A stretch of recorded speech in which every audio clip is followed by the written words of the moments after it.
Hey, can you hear me? I can. Can you hear me? Yes, I can hear you. So I had to quit SoundSource to hear you. Interesting. So that's the same behavior that I was having.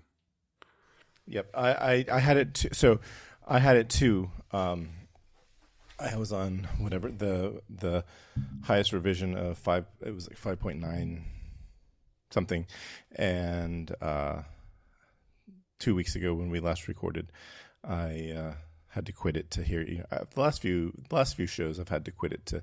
I think since 26.3, iOS or macOS 26.3. There's been an issue with me being able to hear you with SoundSource, and so last few episodes I'd quit it, and so I thought, okay, let me. Actually, I upgraded to 26.4.1 over the weekend, and I also upgraded to SoundSource 6, and I left it on just to see if it caused an issue, and it does. I want to see if I bring it back, if it will. Okay, say something. Testing. Can you hear me? Yeah, as soon as I bring it back. And Okay. now I quit it. I quit it, and now I can. Yeah, now I can hear you. Okay. So it's definitely SoundSource. So I don't know. And my work computer, they let us upgrade last week to 26.4, and I also upgraded SoundSource. And intermittently, I would have an issue with SoundSource not letting me hear audio from people on Google Meet call.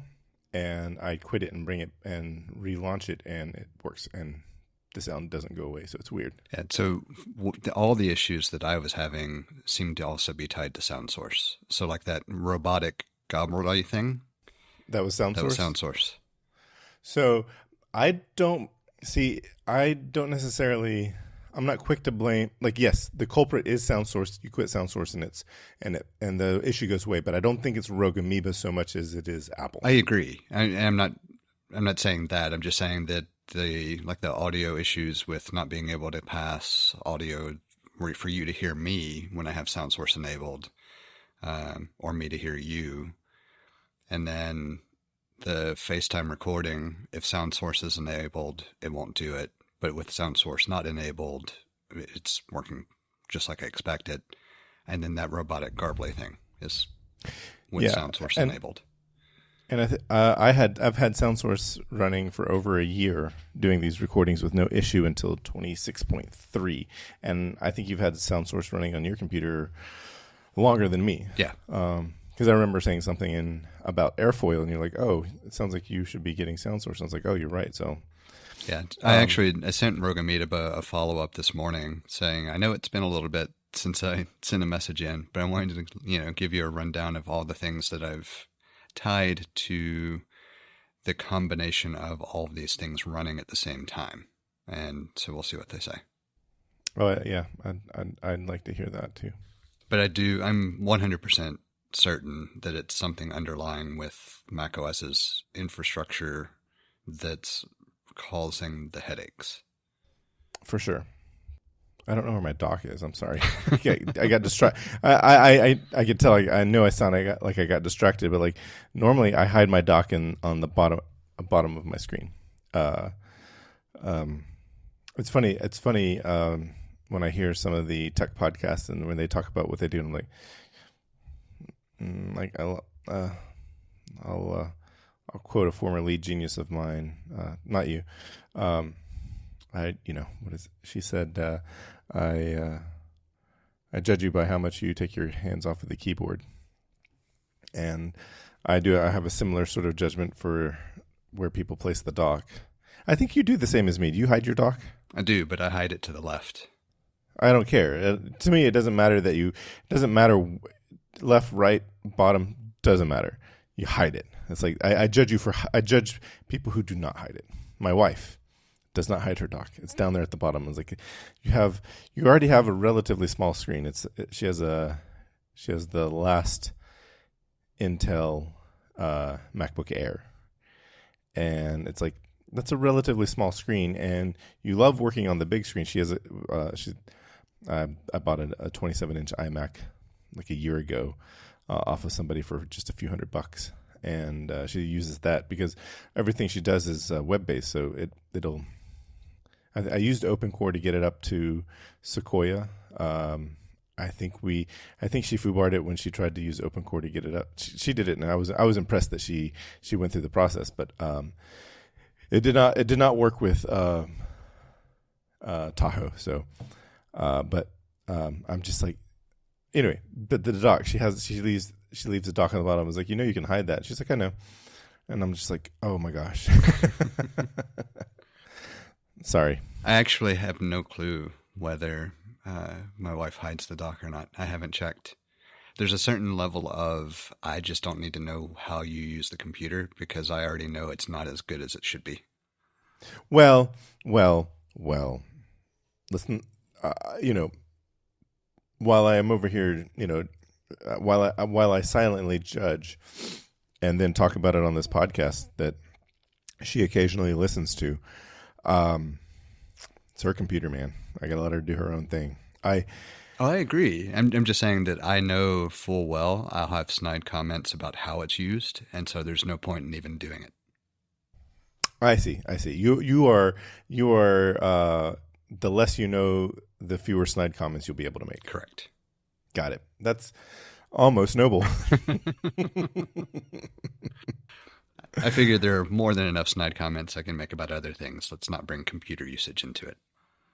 Oh, and I'm sure that's interesting because you both worked on different.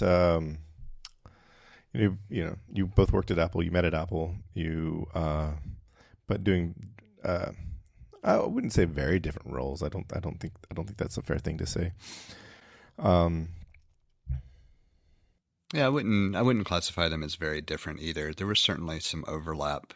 They were just different areas of focus at the time. Yeah, I was going to say, I mean, you take the best creative, and they're probably better than the worst genius. You take the middle creative, and they might be better than the worst genius. Depends on who your worst genius is. I think it depends a lot on what we're talking about. That's fair. But in general, just overall, I can well-rounded computer knowledge. Yeah, I can generally agree with the sentiment, but I don't know that it really holds. There's such a wide range across both of those. You're not wrong. I think about. I've been messing around with my SSH keys because they're not right, and part of it is like I'm tinkering with some things because I use AI to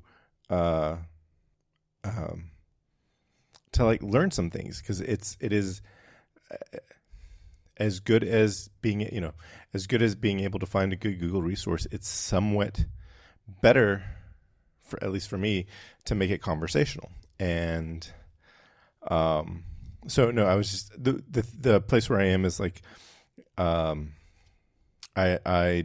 think I said I had done my keys like sort of in a backwards way, like this probably is not the best way to do it. And it turns out it's definitely not. It's definitely not the best way to do it, but it's also the wrong way to do it because I realized when I would SSH into my Mac Mini, either one of them, it would ask me for the password. And I was like, isn't the point of having an SSH key to not have to do that? And yes, that is the point. And so something's not set up right on them. So I started over, and I am working through that.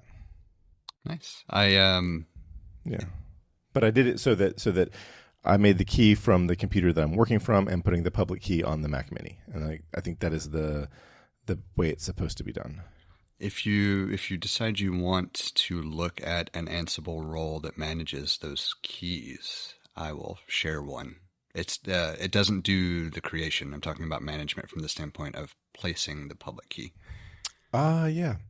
So I know that Ansible is something that I will get to at some point, and simply because it just there are certain, it's one of those things like I wasn't going and looking for something, but it's around me, and so I was like, I can see a role, I can see how I would use that for this sort of thing. But I at this point right now, I want to I'm working through it manually so that I can learn it and understand what's going on. Yeah. And it may be something, I was just going to say, it may be something that I never do again manually, but I want to work through it manually right now so that I understand the mechanics of what's going on and how it's working, so that one day if I needed to explain it or, just like troubleshoot it, I have that level of understanding, at least a basic level of understanding. Yeah, the next time I touch that role that I created will be when I decide to rotate keys, and I'll have it actually do the generation and all as well.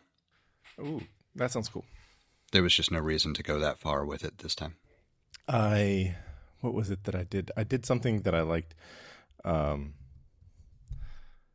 It's really throwing me off that I don't have the doc, because sometimes I like to see it. I probably just need a restart, but that's not for today.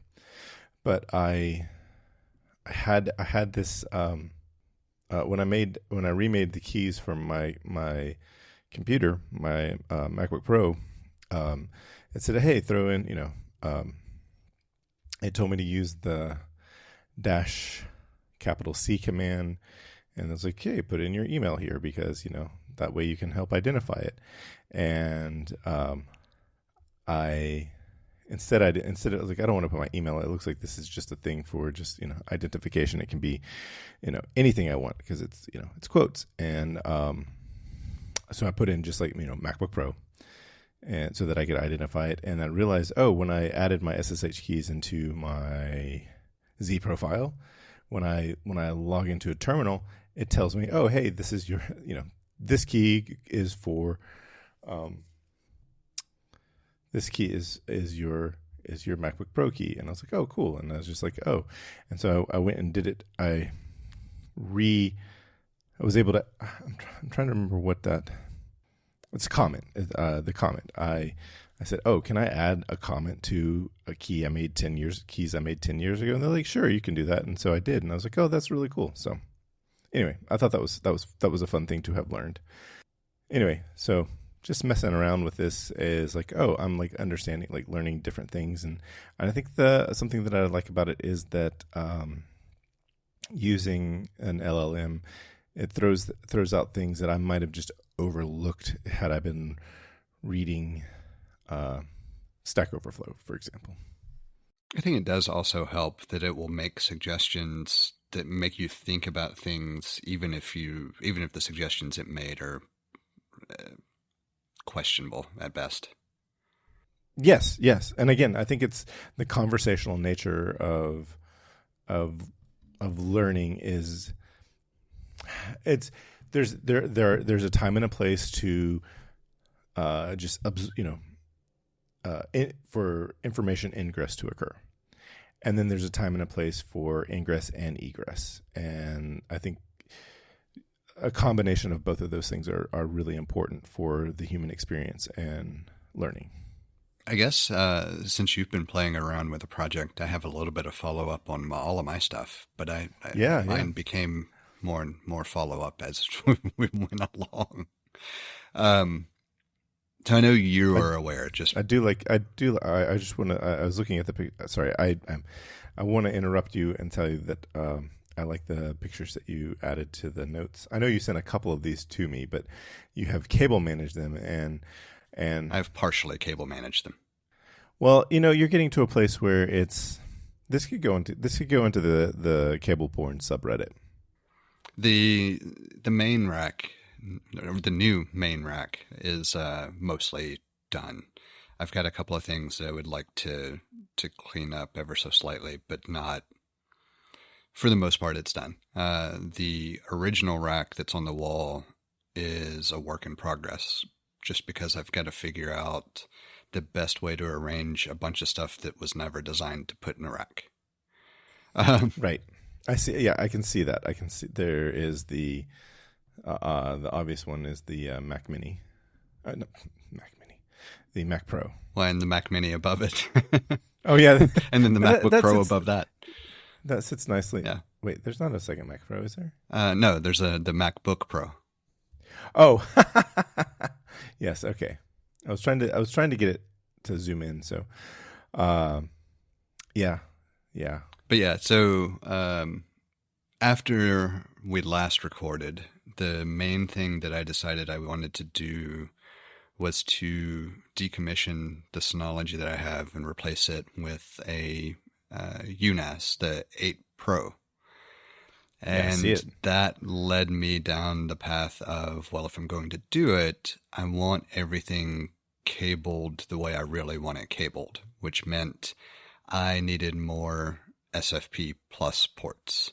And so I added an aggregation switch, an 8-port SFP or 10 gig aggregation switch. Okay. I want to interrupt you because I want to look at the pictures. And are we counting you? Does U1 start at the top or at the bottom? You can count either way, but I would count it from the top. Okay, so is 5th from the top the device you're talking about now? No. So 3rd from the top is the aggregation switch. Oh, it's a big switch. It's is that 24 ports? That's 2nd from the top. What do you? Oh, 3rd switch. Okay, I'm sorry. Yeah. I see it now. Yeah. And so it's got 8 SFP modules. Correct. And I have 3 left available. Yeah. Okay. I thought it was just the 2, but now I see that black wire is covering. Yeah. So the way I had things cabled, I realized when I decided to order the UNAS 8, I realized I had a mismatching cabling, and that was what was throwing me off, because I have outside of this rack, I have a 16-port switch up in the living room. And that feeds everything in the living room so that I didn't have to run multiple cables because of the build quality of the paneling and all in that in the living room. So for the listeners, just in case you don't want to go back through however many shows and find the reference, moved into a house built in the 60s, and the living room paneling that looks like what you would think of as wood paneling from, say, the 80s, as it was common, is 2x4 thick pieces of wood, just all the way around the room. And so I discovered this. Oh, yeah. And I mean, I can pick any place I want and hang anything I want, and it's great. But I discovered this when I was initially, when we were moving in, and I was cabling the TV, so just local cabling in that wall. And I actually had to go buy a, I don't remember the name for the type of saw that has a flat blade that can go straight into the wall. You typically use to shear bolts also. But anyway, I bought one of those specifically to cut out the hole in the wall so that I could then put in the box for cable management to run just the HDMI cable and power cable up to the TV. And so with that experience, I did not want to run more than one network cable up into the living room. It just wasn't worth it. And as I was going through and I was counting things and making sure I had the ability to plug in the UNAS the way I wanted, I realized I was one connection short of actually having full bandwidth throughput to all of my switches. And I couldn't figure out why. And it's because I had an SFP Plus module in the 16-port switch in the living room running to standard RJ45, and it was plugged into the patch panel, which is why I didn't take into account for the uplinks on the 10 gig side.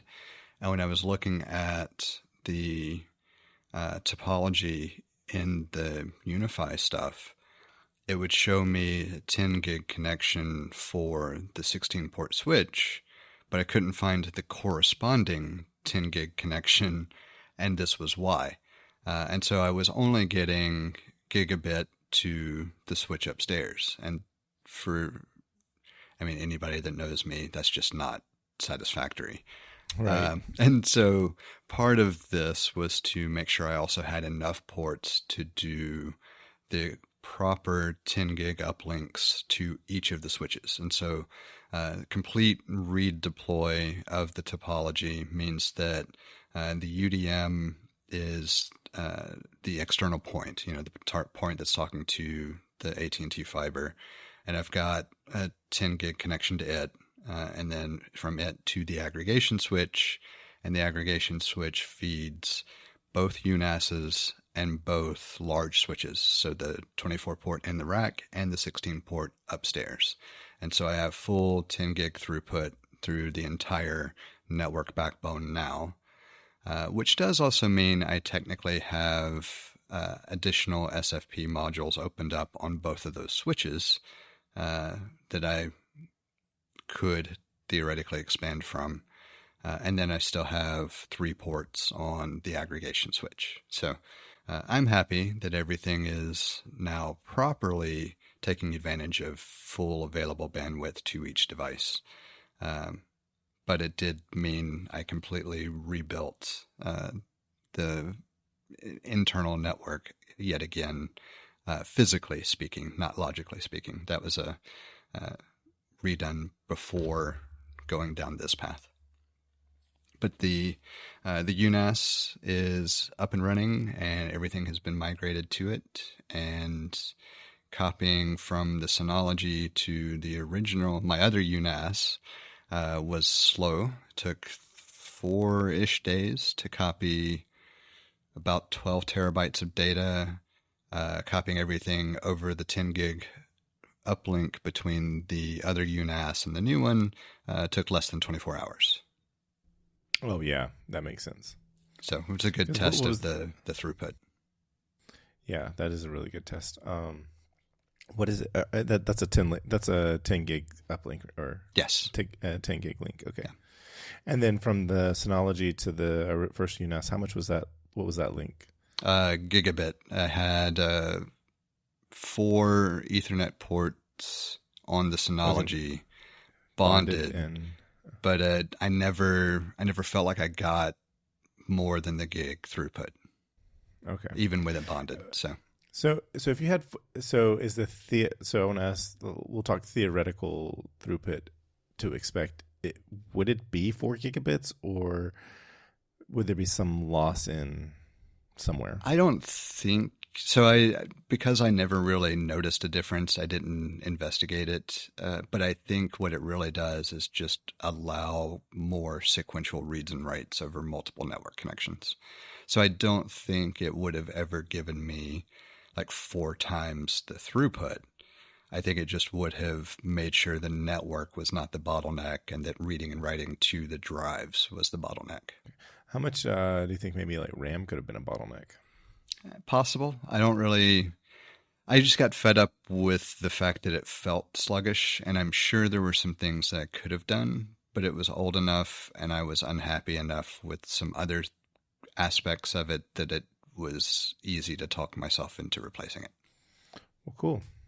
And so now I have 20-something terabytes available in the UNAS 8 and 30-something terabytes available in the UNAS Pro. Wait, which one is the Pro and which one is the 8? I thought the 8 would be like the 8 drive. It is. The 8's the 8 drive, so it's got 8 terabyte drives in it. 8 4-terabyte drives, sorry. Okay. I moved those from the Synology. Okay. And then, okay. And then the UNAS Pro has 4 16-terabyte drives at the moment. Got it. Are they in the bottom row, or do you have them mixed? Then the top, in the first 4 slots. So the top 3 and then the one bottom. Got it. Okay. I see it now with the lights. And then I ordered the M2 trays for the UNAS Pro 8. So I've got 2 NVMe drives that I had in the Synology that I didn't plan to reuse, but since there are 2 NVMe slots on the UNAS Pro 8, I'm going to put them in and just see what kind of difference it makes. Interesting. Okay. And then, let's see, you have... Well, and then I'm going to jump to the last point that I had in the follow-up piece before we go to the other one. With all of this, I decided to celebrate with some whiskey, and then ordered a UDM Pro Max because it was the only piece of network equipment that I hadn't upgraded. So yeah, when I start drinking, apparently network changes take place. And I've done that before. I've done something like that before. But I follow my thought process, and so after I woke up the next morning and saw that it had already shipped, it's like, if Yeah, I'm good with it. So now I have a UDM Pro that I will need to sell, but the Pro Max is the bottom device, and the big tell is that it has 2 hard drive bays, as opposed to the UDM Pro having 1. Oh, okay. That's the Pro Max that you have in there. Yeah. The 2 drive. Yeah, I already put it in. Got it. Wow. Yeah, I was going to say, I remember the last time we recorded, I had purchased a travel router, and I was like, how long, I was asking you how long I think that's the first thing I purchased from them directly or at all. Yeah. The Amplify, which I bought almost 9 years ago. Yeah. Most things, all the hardware that I've purchased ever, I think has come to business day. Yeah, that's how quickly mine came. I don't remember anything taking more than 3 or 4 days unless it was a small order. Like the 2 M2 trays, they were out of stock, and so I couldn't order them when I ordered the UNAS. I got the email that they were back in stock Thursday, Friday, maybe even over the weekend. I don't know. I know I didn't place the order until either Sunday night or Monday morning. I don't remember which. And either way, they've already shipped. So yeah. Yeah, no, I ended up getting mine just a couple days after we recorded, and I was like, okay, cool. But yeah, I've completely redone all of my network equipment, and I'm happy. Yeah, it looks good. I felt like there was something else I was going to say about. I did have a question, but now I'm blanking on what it is. How is the what is the 8-bay device? The 8-bay device called? Is that the UNAS Pro? Yeah, the UNAS Pro 8. The other one was not called the UNAS Pro 7. It was just called the UNAS Pro. Yeah. So the first revision would have been the UNAS Pro, which is the top one. Second revision was either the UNAS Pro 4 or the UNAS Pro 8, depending on number of bays. Got it. And is the 4... it's a 1U. 1U? Okay. And the UNAS Pro and the UNAS Pro 8 are both 2U? Correct. Okay. And then... Which is why I moved it off the wall, because those 2 devices alone... That'd be really heavy. Yeah. Especially with all the drives. I remember now the question I was going to ask. So 2 questions. So the networking for the Pro 8 is in the back? All of it's in the back, it looks like? Yes. Okay. And then how do you have... What RAID... What RAID setup do you have? 2 different ones. So on the original UNAS Pro, it's RAID 10. Okay. On the UNAS Pro 8, it's RAID 6. Oh, so interesting. Those are 2. So I'm familiar. I know of them, but I'm not terribly familiar with I'm maybe a little more familiar with RAID 10 than RAID 6 is less but common. I know that I was going to say, I know I've read about it. So I'm curious about your decisions for the protocols. Both provide 2-drive failure. Mm-hmm. So the original UNAS Pro is my business backup and all as well. And so I wanted maximum performance, maximum protection, which would be RAID 10. RAID 6 technically is not as fast, but it is still 2-drive protection. I was trying to think of the word for a moment there. But it's essentially RAID 6 doesn't give you any boost to write speeds. It gives you about a 6x or so boost to read speeds off the drives, which is the main thing that I wanted for those, because that's just the media library. There's not a lot of writing going on except when I copy stuff to it.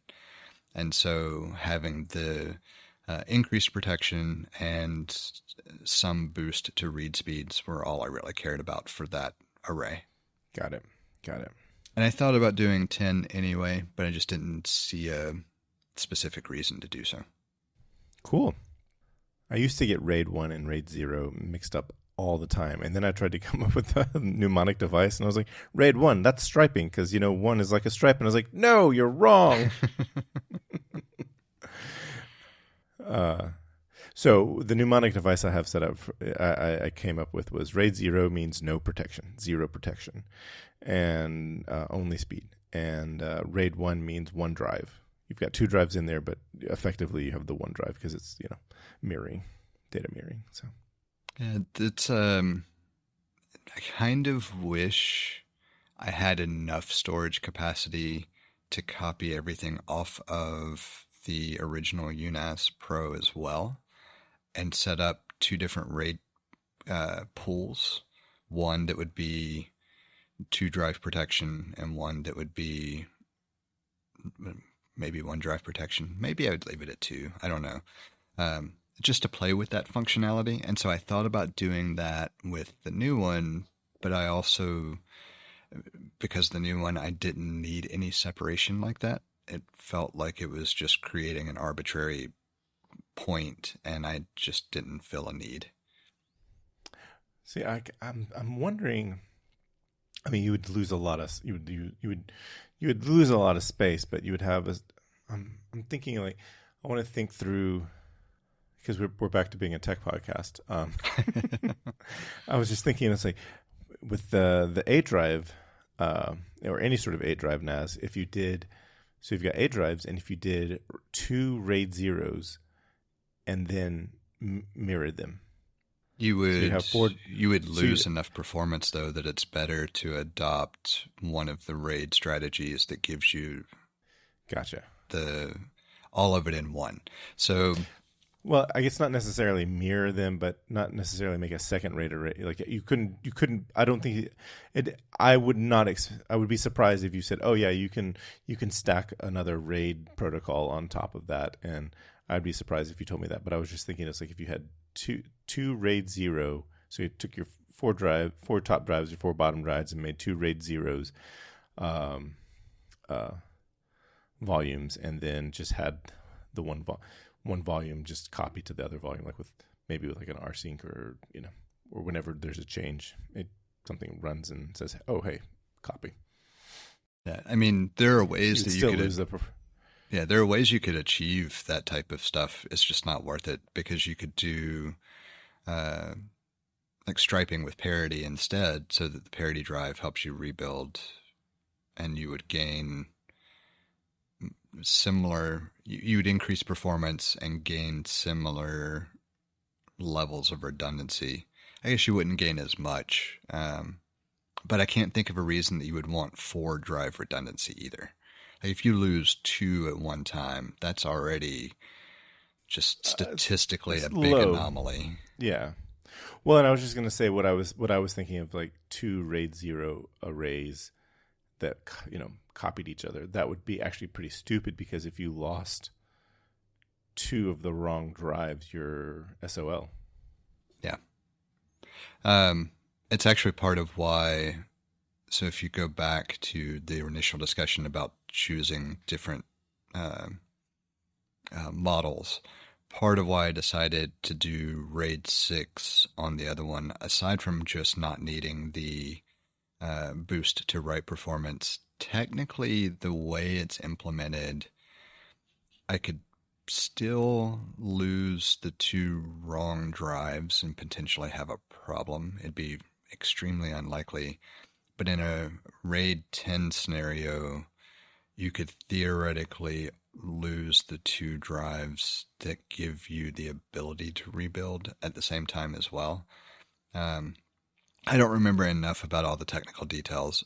Both scenarios are so extremely unlikely, it's not worth it to really consider. But the only reason it came to mind was because I was taking drives from an array that had been running for a while, so however many thousands of hours of runtime, and I figured let's just make it the most protected at this point, especially since I don't have any reasons to worry about performance. Right. And then it's like if one drive fails, it's like I'm going to turn this off and until I get a replacement drive in however many days. Yeah, I'd let it run. Like honestly, it would be a nightmare to try to rebuild the media library. But if I lose it, it's just time to lose it. So with all of these changes, I made one other change that was relatively small in comparison. Philips Hue has quit manufacturing their stuff directly and licensed it to a company called, I don't remember now. It doesn't matter. Still using the Philips Hue brand, but this other company apparently is who decided to Signify. That's the name I couldn't think of. But this other company created a Bridge Pro that is supposed to be an updated model of the Hue Bridge with greater capacity, greater performance, leverages Matter as well. I don't remember what else. And I know Matter was a part of the old one too, but supposedly spec-wise, the performance is significantly better off the Bridge Pro. And so I decided to order one to try it, and I could not get it to connect to Apple Home. And in doing a bunch of research, it seemed like there was a known software-related issue with the newest OSs, which, shocker. Possibly a software issue with the Hue itself, because it sounds like there was an update that was just released that should solve it.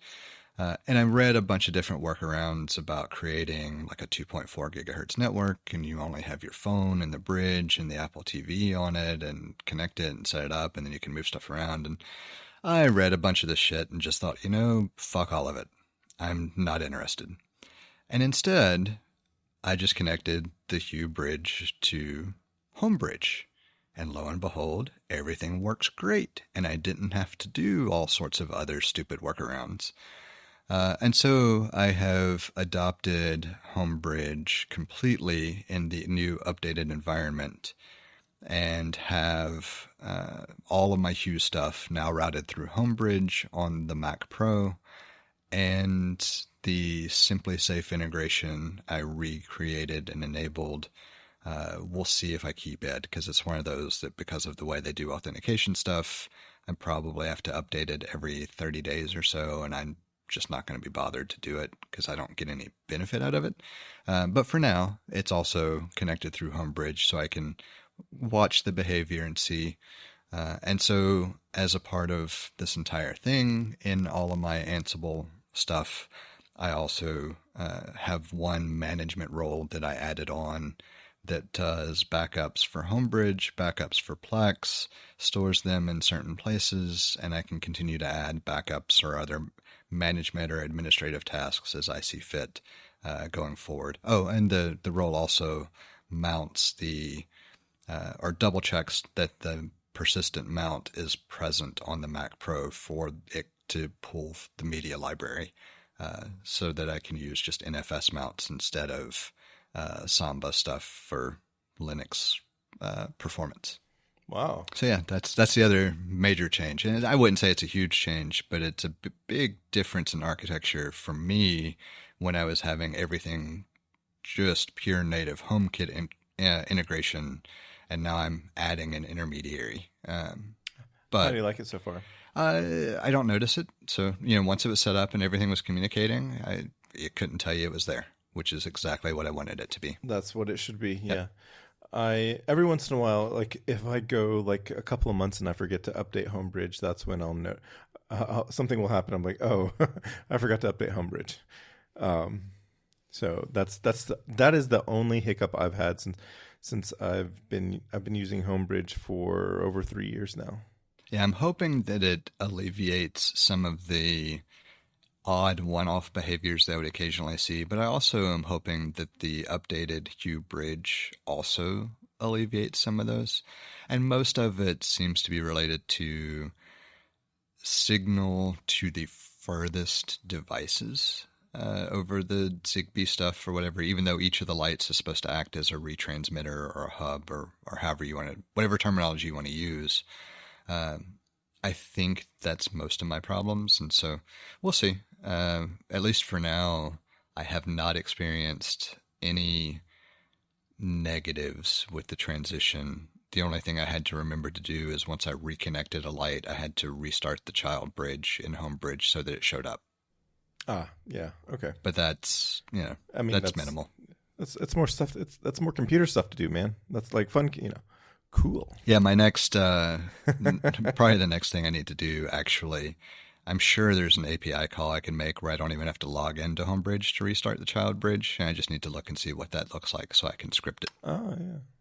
So a thing I thought about, speaking of HomeBridge, I thought, oh, okay, this might, I I don't want to sound like I'm committing to this or I'm not committing to this, but this might be the year where I buy a new TV. You know, and I've already got both of my TVs that I have in the house are 1080p. That's their maximum resolution. You know, I've talked about this before. I've got a 15-year-old TV, and I'm like, it just keeps working. It just keeps working. And so Becca was like, you think we should buy a new TV? And I was like, oh no, I've been wanting to buy a new TV for a long time, but this one just keeps working, and there are other things we're going to choose to afford ahead of that. So, but this, if I do get a new TV or two new TVs this year, because it could be two, I had the thought, I was like, okay, I have this Apple TV 1080. Like, I'd want to have a 4K. You know, if I have two 4K TVs, I want to have 4K Apple TV content, especially because I think Apple TV, HBO. I'm just gonna call it HBO. I think whatever packet or whatever service I have or is shared with me, they have 4K. So I know Apple TV is 4K, and I even got an email today saying my copy of Fight Club had been upgraded to 4K. I was like, cool. I don't know if you've used Cheap Charts, but that is a great way to buy movies through the Apple Store, because it will tell you when they go on sale, and it'll tell you if it's like the lowest price or not, and that's been pretty cool. And also if you purchase something, it puts it into your purchase list, and then you get an email saying, hey, your movie got upgraded to 4K. I was like, okay, that's cool. Anyway, I thought, the Apple TV that I have, the 1080, the one that you gifted to me, I was like, that would go into my rack and get wired so that I always have that in the house. Like, if for some reason, let's say Wi-Fi went down, it would be wired, and it'd still provide access to. It would be what is it? It's a what does Apple call? What does Apple call it? The Home Hub Kit thing. Yes, I think they just call it Home Hub. Yeah. So, one time last Thanksgiving, when I went with my wife's family to do the Thanksgiving weekend, I took the 4K Apple TV, which I'd done before, and I was like, oh, I don't want to grab that cable, the one that I think it was the power cable. I didn't want to fish it out, so I got the other power cable. So I powered off that Apple TV, only to realize once I got there, I was like, oh, I took one home hub with me and powered off the other home hub. So I had no home hub. So all of my automations were not working. But the Wi-Fi was working, and I used the native app that TP-Link provides to set up some timers. It's not as I was going to say HomeKit's automations are easier to do. Like, the setting up the scenes are a lot easier to do than using the TP-Link app, but I had that to fall back on. But I have a couple of TP-Link devices that are HomeKit native, and my front door, I have an Aqara lock. I got rid of the level lock because it was requested that, I don't know why, and that's okay. Well, I can speculate as to why. So I don't want to just say this is it's not a quirky thing, but there is a level of comfort where if the keypad being integrated into the lock itself is preferred over the Bluetooth linked. Because I did have to replace the batteries on those several times. Anyway, the Aqara lock I got because of it was I think they did a sponsorship on Snazzy Labs YouTube channel for one of their videos, and I was like, oh, that looks cool. And it actually, the level lock I had did not have the NFC card that the virtual card that you can use. I know yours does in Apple Wallet, and the Aqara does. So I could use a physical key. I could use the number pad. It's also got a fingerprint reader and the NFC. So there's like 4 ways to get in. and I've been pleased with it. I actually don't have any smart lock set up here because with the keypad on the garage and the MyQ access, that's just the backup way in. Yeah. Because we actually never enter. Yeah, unless we're already home and we exit through one of the doors, we actually never enter through any of the exterior doors. It's always through the garage. I remember those days. I do.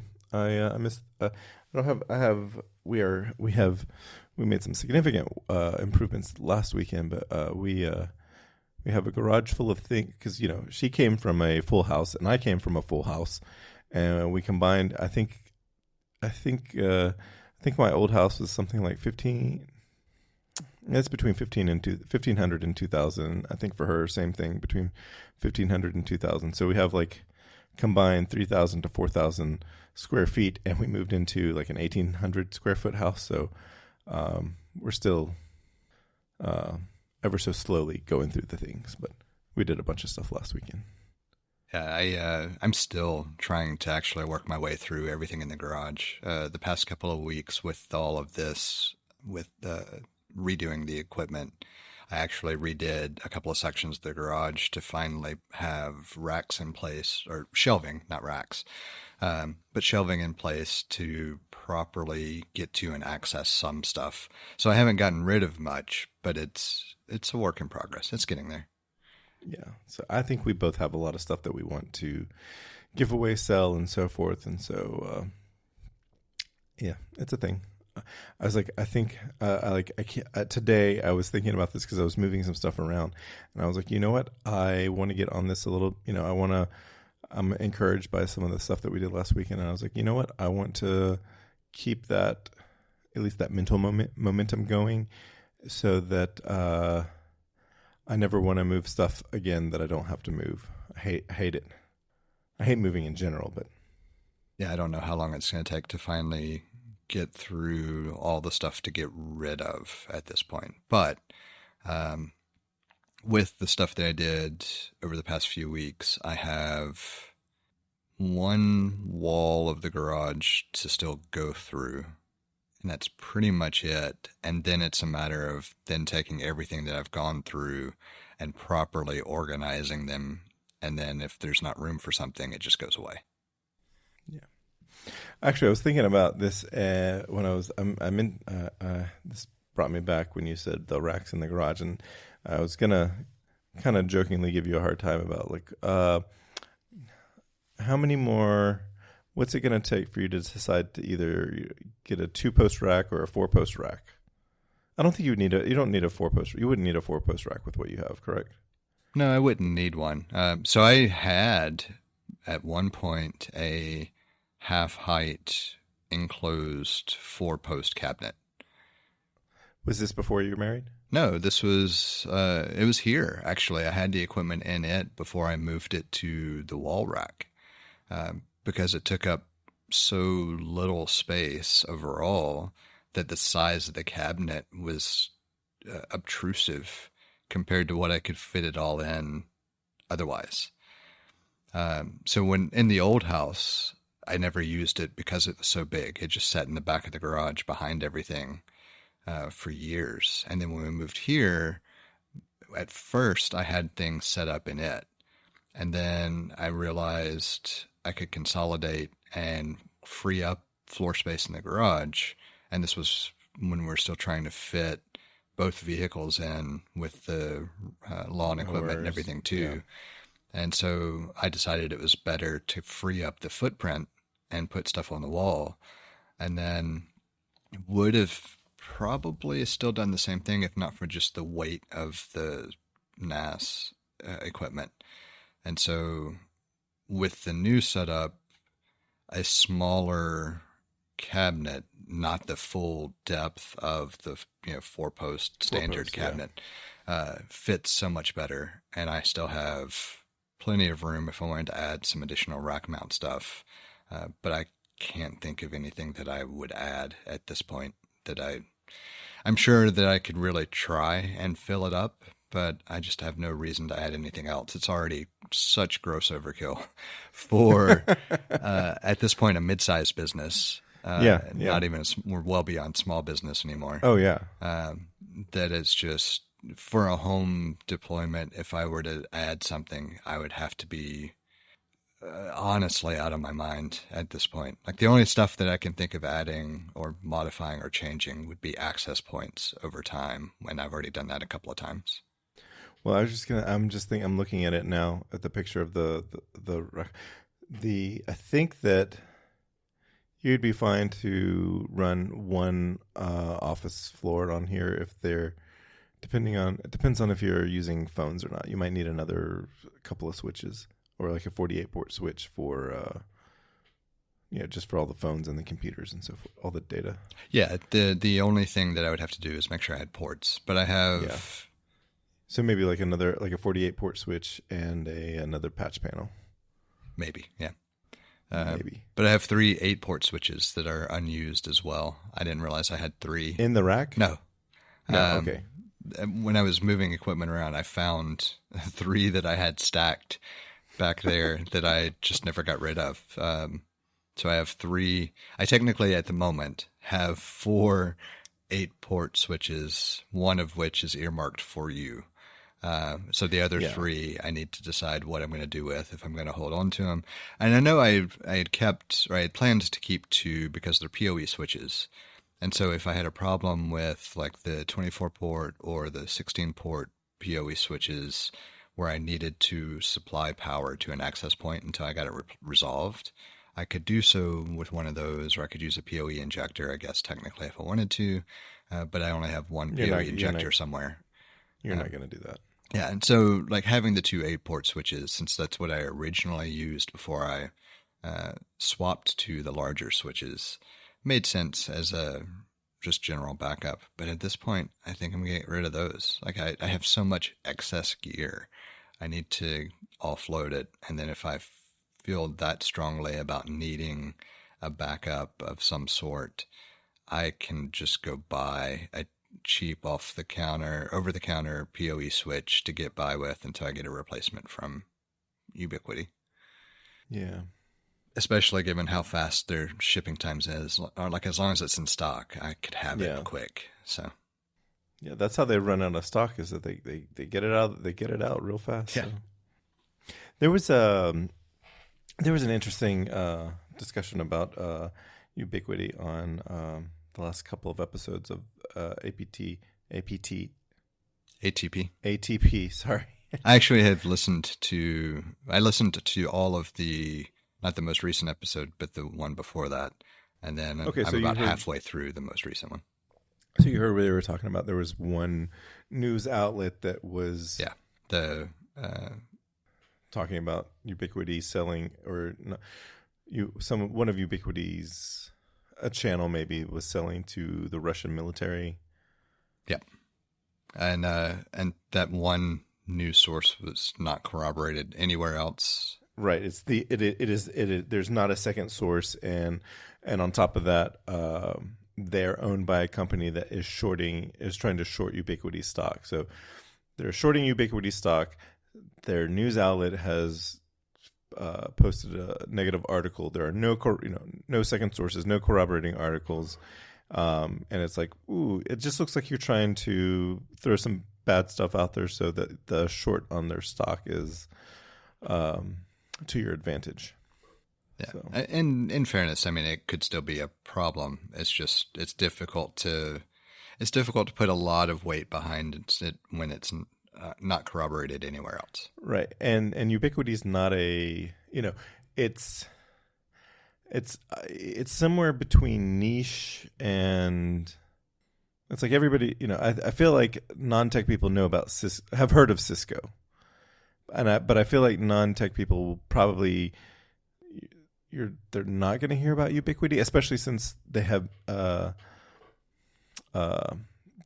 feel like they're just letting their Amplify product line coast. They're not really doing a lot with it. So anyway, it's I guess that is niche, since it's like a certain sector, but it's very popular among technology enthusiasts and so forth. So point being is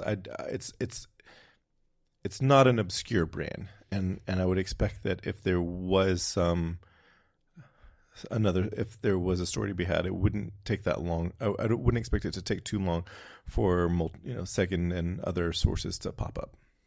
Yeah, as long as there was interest. I don't know. The one thing that I always come back to with this type of story is that it also has to be of enough interest to enough people to make a difference.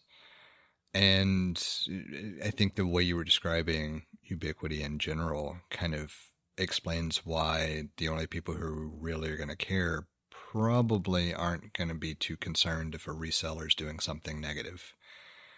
Well, I would expect that other, I can't remember the name of the news source that did publish the article, but I would expect some other tech news source to pick it up if it was worth picking up. And I know it sounds like I'm saying, well, it's not that interesting, so maybe that's why they haven't picked it up. But I wonder if it's not, it's hard to, I think the point that you're trying to make is that it's hard to know whether or not it is a valid, a valid article, or if it's just something that's going to go, just it's not interesting.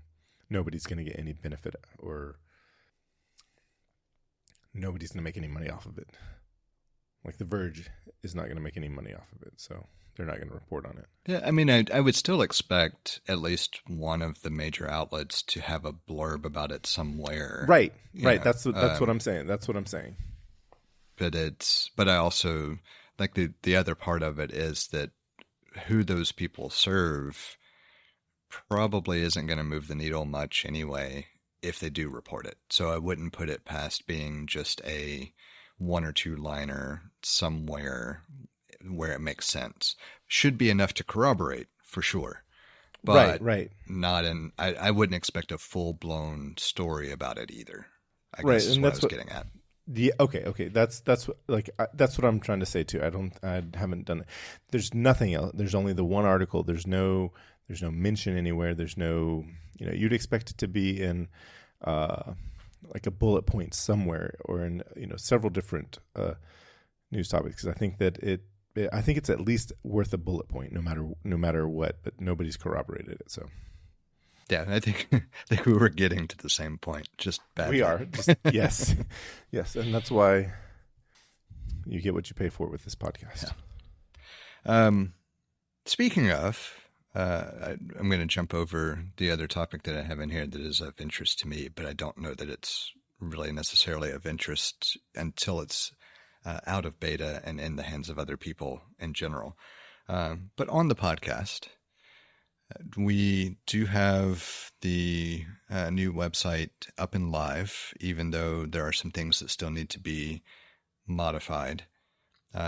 Today, I redirected the main domain, so the untitled.hosts.com should start bringing up the new page at some point if it doesn't already. So that redirect happened today because I no longer had to worry about the automation with the feed and everything else, because that was tested out with the most recent episode this week as we record. So I didn't need to maintain the old feed location with the URL either. So all of that has been done. The main thing that we need to figure out and think through are episodes to highlight. Beyond just the one episode that I put up already. And then everything else just feeds to the RSS feed. But it seemed like a good place to plug that in real quick. Yeah. I finally got a picture to you. It's up as well. Yeah, I know. I saw it, and I was just going to say that, because I think you sent me like the actual URL. So, yeah. But I need to... provide you with mine and so forth. And I've got to sit down and go through and figure out. Like I haven't listened to any of it since editing it anyway, and I never go back and listen to it other than when I edit. So I need to try to remember the content of some episodes to figure out which episodes to kind of call out as a selection of favorites. Well, I think the one that we talked about the turning, that's one for me that I'm gonna suggest. I really liked that episode. Yeah, I'm good with that. I think it influences a lot of our discussions, and that's kind of what I didn't want to just pick something that I thought was a great episode in and of itself. I wanted to pick things that if you only had, a couple of different episodes to give you a feel for what this is all about, what would they be? And so I know it's listed as some of our favorite episodes. I might change the wording to here's a selection to give you an idea of what the show is all about. But that's the goal. Yeah. I think is that going to go in the some of our favorite episodes section? Yeah. Cool. And that's why I'm saying I probably will change that verbiage a little bit still. Yeah. And I might even add a section. So maybe I'll have favorite episodes and then add here's a selection of episodes to give you, a feel for what the show's about. Because I can do both. I like you got the links to social media. And then I added, officially, I created the YouTube channel for the show at some point. I don't even remember when, but there was nothing there. And so this week I also had it pull in the show from the RSS feed. And so going forward, it should create new episodes on YouTube as well. Oh, cool. And that way it's just more prevalent. People can choose where they want to find and listen. YouTube will have obviously certain restrictions depending on stuff that gets added into the episode. Like we had a couple of episodes that were flagged for content. Only had one flagged for content on Spotify so far. And that one was easy to go back and say, yeah, no, there's no reason to worry about this one because it's reasonable use. So YouTube does not have quite the same sets of options. Yeah. But since it's not the primary source, I wasn't real concerned about trying to contest anything there. Just let them list or not list stuff. Which is why if you want to, get every episode or the full show, the RSS feed's the way to go. Mm-hmm. I like that it links to. I like that you have a link to you created a Instagram account for. I like untitled host. Yeah. Even though we haven't used it in forever, I do need to start thinking to post there on occasion. Yeah. Well, I was looking at I look at it from time to time, and I was like, oh man, that was fun. I liked our setup video or setup pictures. Oh, you got a Christmas one in there too.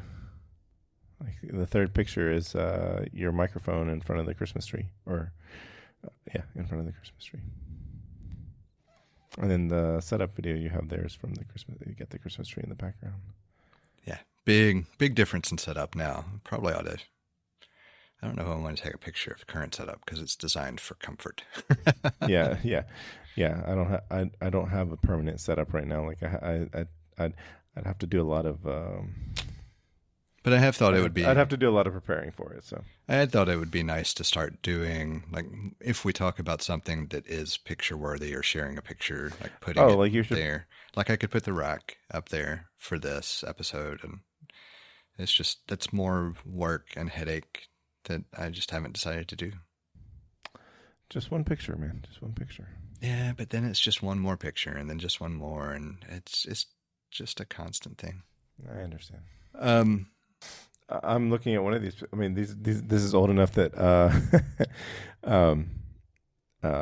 the most recent pic.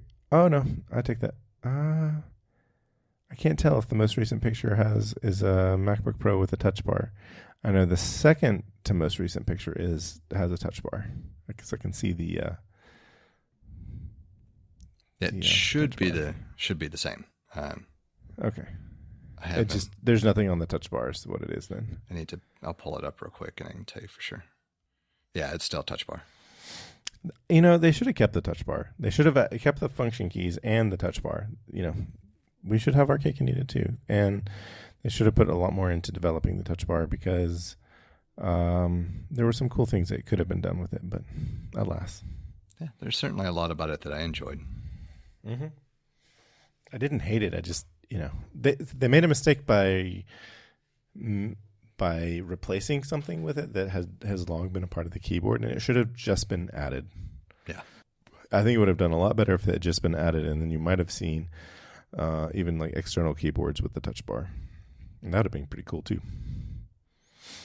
But that's not what Tim Apple's Apple is. Hopefully that era will come to a close soon enough and we'll see some positives out of it. Yeah. We have a number of different ways set up for you to get in touch with us to provide feedback, ask questions, or just comment in about something we've discussed. You can hit us up on Twitter or Instagram at untitled_hosts, or shoot an email over to untitled.hosts@gmail.com. Or get in touch directly with Jesse at jthart.com, or get in touch with me, John, via telepathy. If you would like to support our work or are interested in listening to our new after show feed, head over to patreon.com/theUntitledPodcast and take a look at the options we have set up. Thank you for listening. We hope you've enjoyed the show. And we hope to connect with more of you as we continue this journey. That's a wrap.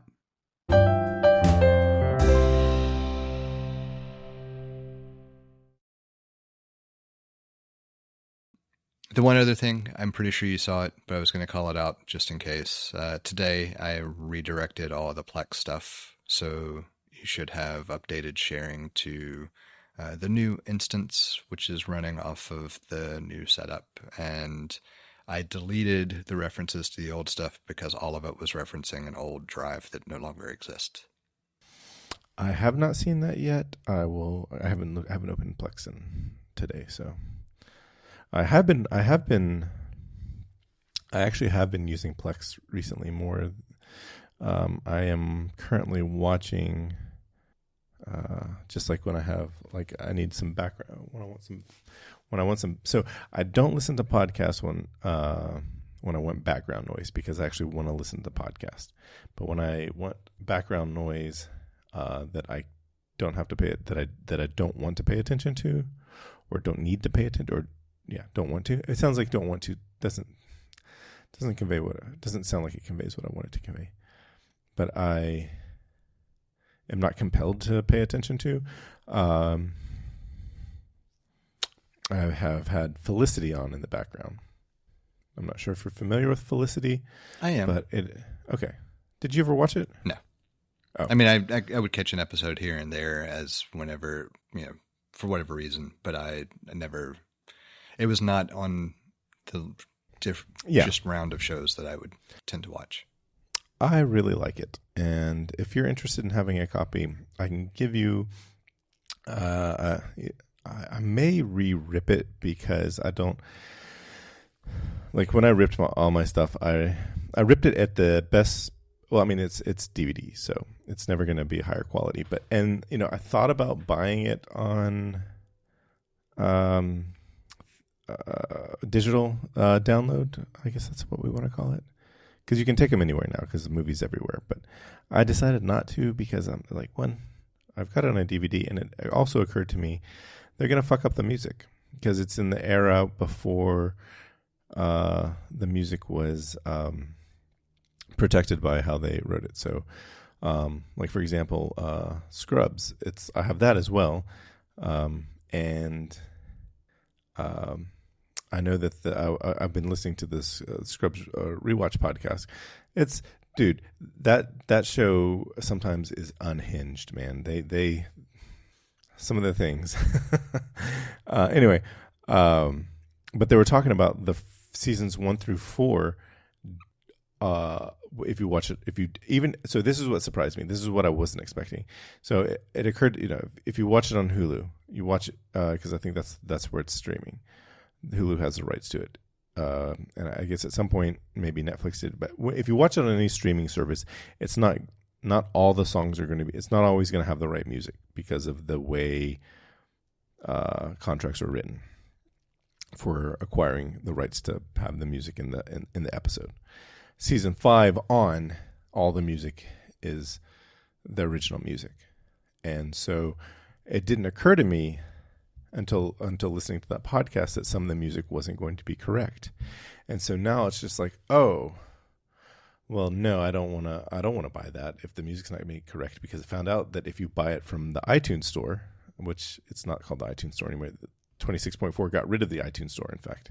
But if you buy it from, if you buy a copy that for yourself to own, so that it's not just on a streaming service, it's still not the correct music. And somehow that wasn't protected, but it is on DVD.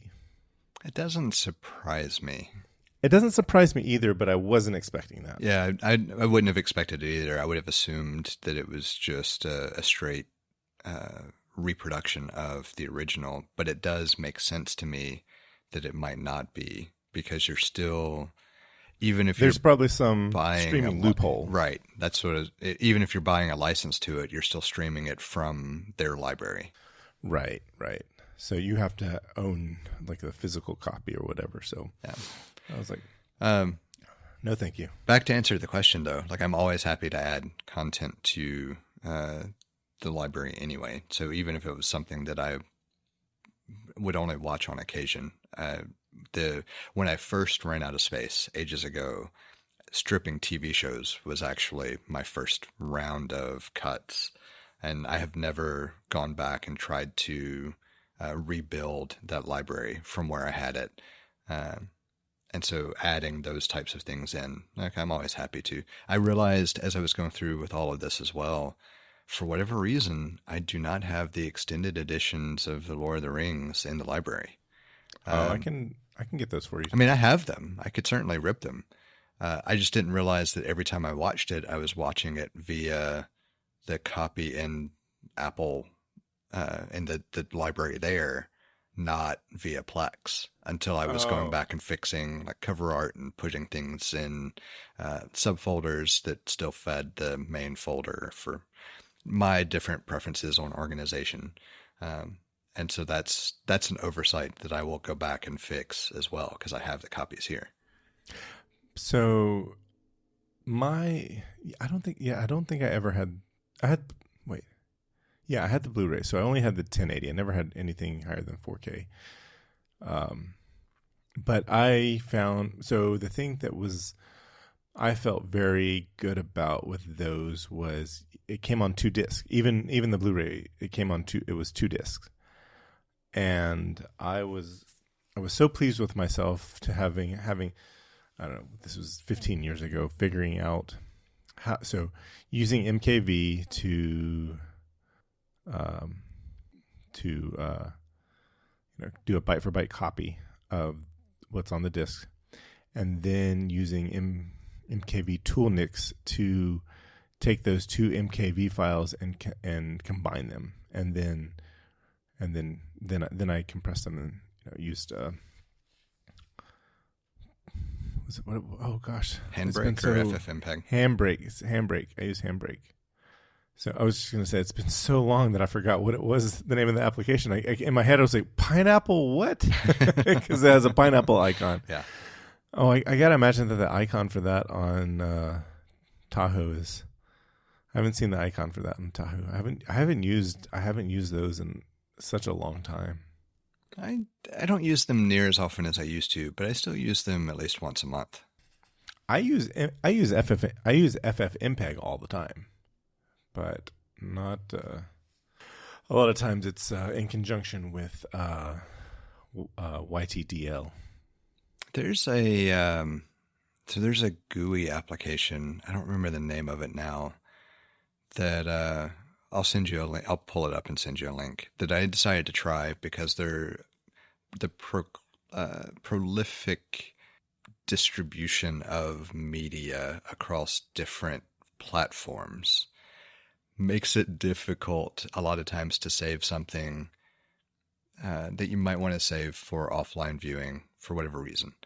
And this other utility I actually tested against stuff hosted on Facebook and somewhere else. I'm trying to remember. I think it was like the Kajabi backend.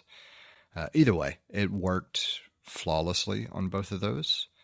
So it's just a nice little addition to the toolbox, if you will.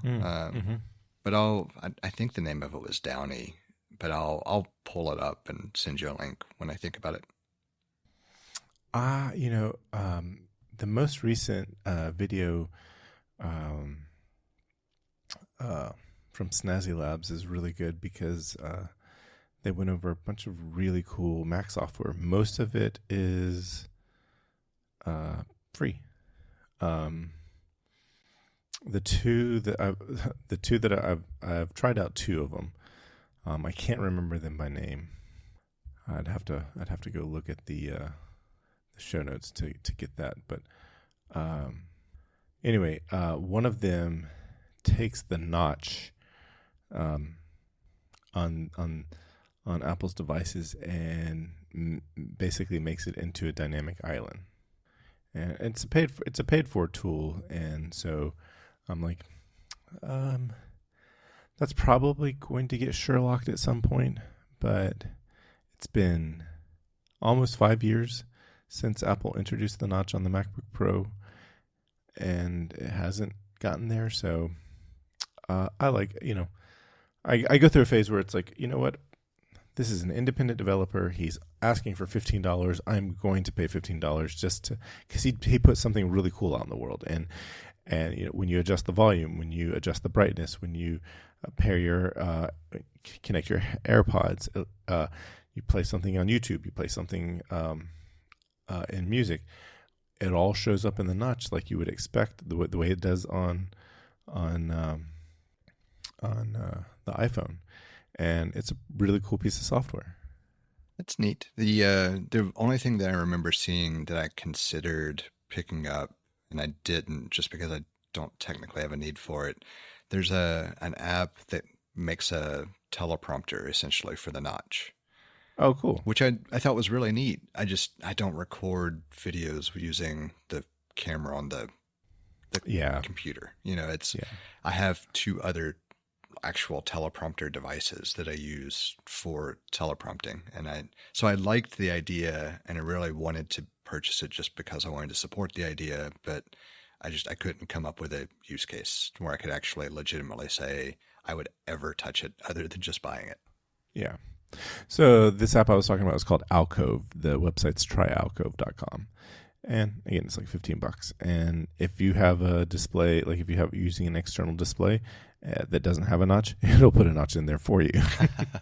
Nice. in the menu bar, because there's not really much going on there anyway. So I thought that was pretty cool. So